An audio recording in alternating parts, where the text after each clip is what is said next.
Boa noite. Em sessão online, 5 novas proposições passam pela pauta. Este projeto, que dispõe sobre a aquisição de vacinas, insumos, bens, serviços de logística, informação, comunicação e publicidade e treinamentos destinados à vacinação contra a Covid-19, é de suma importância e estará sendo votado na semana que vem em regime de urgência. Empresários e trabalhadores protestam contra o fechamento do comércio. Pessoas que estão vivendo, além da gravidade da pandemia, a gravidade da falta de recursos para suas famílias.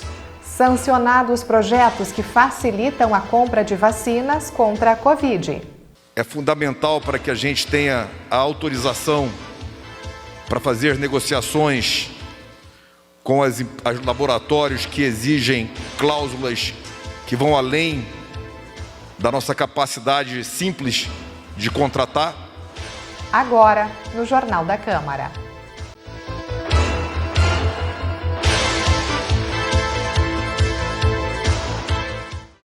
Respeitando as medidas adotadas pela Bandeira Preta no Estado, a Câmara de Vereadores segue os seus trabalhos de forma online. Ontem, mais uma sessão plenária foi realizada para dar andamento às proposições protocoladas nesta semana. Na pauta, 4 projetos de lei e 1 projeto de resolução. A agenda legislativa de hoje trouxe vários projetos de extrema importância, especialmente o projeto em regime de urgência, em que pese todas as nossas pautas estarem sendo, neste momento de bandeira preta, em regime extraordinário e online, dificultando a nossa livre manifestação que fica registrada em ata, mas por questões de segurança e saúde pública, decidimos por garantir a segurança de todos, vereadores, assessores e população, para evitarmos aglomerações na Casa Legislativa. Este projeto, que dispõe sobre a aquisição de vacinas, insumos, bens, serviços de logística, informação, comunicação e publicidade e treinamentos destinados à vacinação contra a Covid-19, é de suma importância e estará sendo votado na semana que vem em regime de urgência, após passar por todas as comissões que farão a avaliação quanto à legalidade, à constitucionalidade, à questão orçamentária e de atendimento aos direitos humanos. É um projeto muito importante que a nossa cidade espera essa resposta do nosso poder público municipal, executivo e legislativo. Também ocorreram projetos de lei da autoria dos vereadores de Passo Fundo, que também estão com muita importância para serem discutidos nas pautas. O vereador Tadeu Moraes Trindade apresentou um projeto com prioridade para vacinação contra a Covid-19 junto aos profissionais da segurança pública, em razão desses profissionais estarem em linha de frente em atuação junto à nossa população. Eu apresentei o projeto de lei que institui o Programa de Cooperação e o Código Sinal Vermelho no âmbito do município de Passo Fundo, que visa instituir convênios junto a bares, restaurantes, ambientes públicos, privados, para que as pessoas, mulheres, gênero feminino, que se sinta ameaçada por um agressor, no âmbito da violência familiar, possa manifestar e buscar a segurança junto aos órgãos competentes. É importante frisar também que, em que pese nós termos notícias de que o governo do estado apresentou uma diminuição nos casos de violência familiar, os dados junto à Justiça Estadual do Tribunal de Justiça apresentam que os números de processos judiciais que foram dados andamentos tiveram aumento, inclusive com casos de feminicídio. São números efetivos que trazem uma gradação em elevação em razão do regime domiciliar, que as pessoas estão mais reclusas, em isolamento, e o convívio familiar trazendo dificuldades emocionais, por vezes, em que as mulheres acabam por sofrer violência no âmbito familiar. Outro projeto de suma importância foi do vereador Michel Oliveira, referente à instituição da Política Municipal de Incentivo à Economia Criativa no âmbito do município. E, por fim, o projeto de lei apresentado pela vereadora Eva Lorenzato, sobre a criação da Procuradoria-Geral da Mulher no âmbito da Câmara de Vereadores. Como nós observamos esses projetos de lei e agora enaltecendo um projeto de lei apresentado pela vereadora Regina nos últimos dias, que institui a multa administrativa ao agressor. O meu projeto, frente à referência do sinal vermelho, instituindo protocolos de segurança às mulheres vítimas de violência, e este projeto da vereadora Eva Lorenzato, referente à criação da Procuradoria-Geral da Mulher, são expressões de que as mulheres estão em Passo Fundo, agora, junto à Câmara de Vereadores, sensíveis às necessidades do público feminino, do gênero feminino, atendendo a políticas públicas, de modo a termos resposta à sociedade, que gostaria e gosta e exige de nós uma representação muito positiva no sentido de darmos um retorno à nossa população frente às necessidades das mulheres. Existe a expectativa de que a cogestão seja retomada a partir do dia 22 de março, mas os protocolos impostos pela bandeira preta causaram grandes impactos em diferentes setores. E ontem, os empresários e trabalhadores se reuniram para protestar contra o fechamento do comércio. A Câmara Municipal esteve representada no ato e quem nos traz as informações agora é o vereador Tadeu Moraes Trindade. Estivemos ontem no ato para a reabertura do comércio de Passo Fundo, ordeiro e muito bem organizado, solicitando a reabertura do comércio de Passo Fundo, comerciantes e comerciários, pessoas que estão vivendo, além da gravidade da pandemia, a gravidade da falta de recursos para suas famílias. Pessoas que dependem da venda, do dia a dia, para sobreviver. Pessoas que buscam apenas trabalhar. Ora, necessidade é todo o trabalho que se executa a fim de trazer o pão para a sua família. Para tanto, estamos solidários e juntos com o comércio e comerciários de Passo Fundo. Não podemos baixar a guarda e achar apenas culpados. Temos que dar soluções para que tudo volte à normalidade. Sabemos da dificuldade da pandemia, porém, não podemos esmorecer. Sempre estivemos ao lado do comércio de Passo Fundo, desde quando incluímos na brigada a idos de 1990. Portanto, não será hoje que vamos baixar a guarda. Contem conosco e seguimos sempre forte. Força e honra pelo comércio e comerciários de Passo Fundo. E veja no próximo bloco, sancionados projetos que facilitam a compra de vacinas contra a Covid-19. Nós já voltamos.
Foram sancionados os projetos que ampliam a capacidade de compra de vacinas contra a Covid-19. A cerimônia foi transmitida ao vivo e nós separamos neste segundo bloco os melhores momentos dos discursos do presidente do Congresso, do ministro da Saúde e do presidente da República. Tive a felicidade de ser o autor do projeto, embora presidente do Congresso Nacional, talvez fosse mais cômodo delegar a função, mas assumi naquele instante a necessidade de apresentação e da autoria daquele projeto, que teve apoio diversificado de senadores da base de governo, de senadores de oposição. Numa demonstração muito clara de que, para além das disputas ideológicas, partidárias, políticas, existe uma vontade comum de acertar. E ao conceber aquele projeto, imediatamente nos reunimos todos, representantes da base de governo e de oposição, para com o ministro de Estado da Saúde, senhor Eduardo Pazuello, pudéssemos chegar num termo em relação à estrutura do projeto, o que ele representava. Ele representa basicamente um marco, sim, de uma segurança jurídica para a União, para poder contratar com laboratórios e indústrias farmacêuticas, assumindo riscos inerentes a efeitos adversos da vacina. No projeto de lei, é fundamental para que a gente tenha a autorização para fazer negociações com os laboratórios que exigem cláusulas que vão além da nossa capacidade simples de contratar. No momento que o projeto de lei passou pelo Congresso, nós já trouxemos a Pfizer e a Janssen para negociação. Fizemos uma primeira negociação boa. Em seguida, o presidente pessoalmente conseguiu puxar essas doses, esse cronograma, adiantar esse cronograma um trimestre.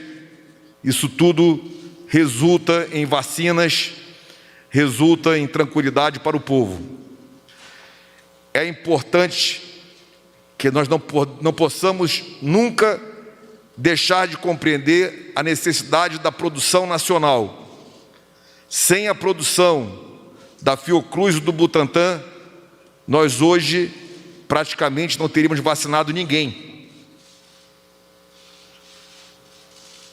Essa é a realidade e nós temos que investir cada vez mais nesse caminho. A notícia boa também é que, dentro da encomenda tecnológica para a Fiocruz, da AstraZeneca, a produção dos insumos farmacológicos, o IFA, já acontecerá ao final do primeiro semestre, garantindo assim que nós possamos ter a fabricação da vacina 100% nacional, inclusive com o IFA. As doses importadas, negociadas, contratadas, empenhadas para laboratórios internacionais, nós temos muita incerteza de recebê-las. Não é simples como receber do Butantan ou da Fiocruz. E é por isso que a gente, quando planeja março, por exemplo, abril, a gente garante o que está sendo produzido no Brasil e deixamos como possibilidade aquilo que está importado. Nós estamos garantidos para março entre 22 e 25 milhões de doses, podendo chegar até 38 milhões de doses. São números realmente impactantes e que vão fazer a diferença na nossa campanha de vacinação. Nós somos o 5º país do mundo que já vacinou, que mais vacinou, o 5º. E isso é para que todos compreendam que nós estamos apenas começando. Temos adquiridos mais de 270 milhões de doses de vacinas, a maioria para o primeiro semestre de 21. Já distribuímos 17 milhões de doses de vacinas.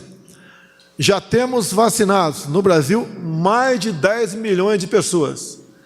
Isso equivale a uma população maior do que o Estado de Israel, que são 9 milhões de habitantes. o Brasil está fazendo a sua parte. O governo federal tem mostrado o seu trabalho. Já foram entregues vacinas para 100% dos idosos acima de 85 anos de idade. Entre eles, a minha mãe com 93 anos de idade. Até o final do ano, teremos mais de 400 milhões de doses disponíveis aos brasileiros. Paralelamente a tudo isso, via o Ministério da Ciência, Tecnologia e Inovação, do ministro Marcos Pontes, ele busca a feitura de uma vacina brasileira. Uma equipe nossa, entre eles integrantes do Ministério da Ciência e Tecnologia e Ministério da Saúde, retorna hoje de Israel, onde fomos buscar parcerias para a feitura de vacinas. E também acordo, protocolo de intenções firmados para que busquemos um remédio, que afinal de contas, mesmo os vacinados poderão um dia contrair o vírus. E a solução para a cura seria, obviamente, um remédio. E nesta mesma transmissão, o ministro da Saúde ressaltou as 4 estratégias adotadas pelo governo federal para inibir o avanço da nova linhagem do vírus. Nós estamos enfrentando em 2021 uma nova linhagem do vírus, que é o P1. Ele contamina de 3 a 6 vezes mais rápido. E é isso que nós estamos vivendo em vários pontos focais do Brasil. Tivemos em Manaus o impacto que levou a milhares de mortos. E hoje nós temos focos pelo Brasil que precisam ser tratados de forma direta e com eficiência e eficácia. Passo então a falar os 4 pontos principais. O primeiro deles é o atendimento imediato no primeiro sintoma. Não confundam ser atendido na unidade básica de saúde com o tratamento que o médico vai dar ao paciente. A segunda barreira é a disponibilidade de leitos clínicos e de UTI. Nós precisamos disponibilizar leitos clínicos e UTI para atender todos os brasileiros que precisem ser atendidos, em qualquer rincão deste país. Quando me liga um governador, um secretário ou um prefeito, a minha resposta é: faça o que tiver que fazer, monte o que tiver que montar, apresente a solicitação de autorização, habilitação, e será feito, e será pago. Dentro dessa segunda estratégia, existe a possibilidade de remoção para leitos em outros municípios ou outros estados, para que se use a capacidade de leitos também em outros locais. A terceira estratégia, que não é menos importante, ela é transversal, é a vacinação em massa. E é isso que nós falamos há pouco aqui. Vacinar, vacinar muito e rápido. A quarta estratégia é o acompanhamento epidemiológico,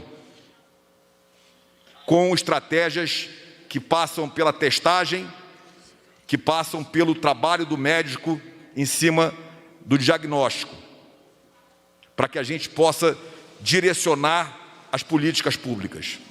Essas são as 4 estratégias que o governo federal, por intermédio do Ministério da Saúde, está trabalhando. E o Jornal da Câmara desta quinta-feira encerra aqui. Uma boa noite e até a nossa próxima edição.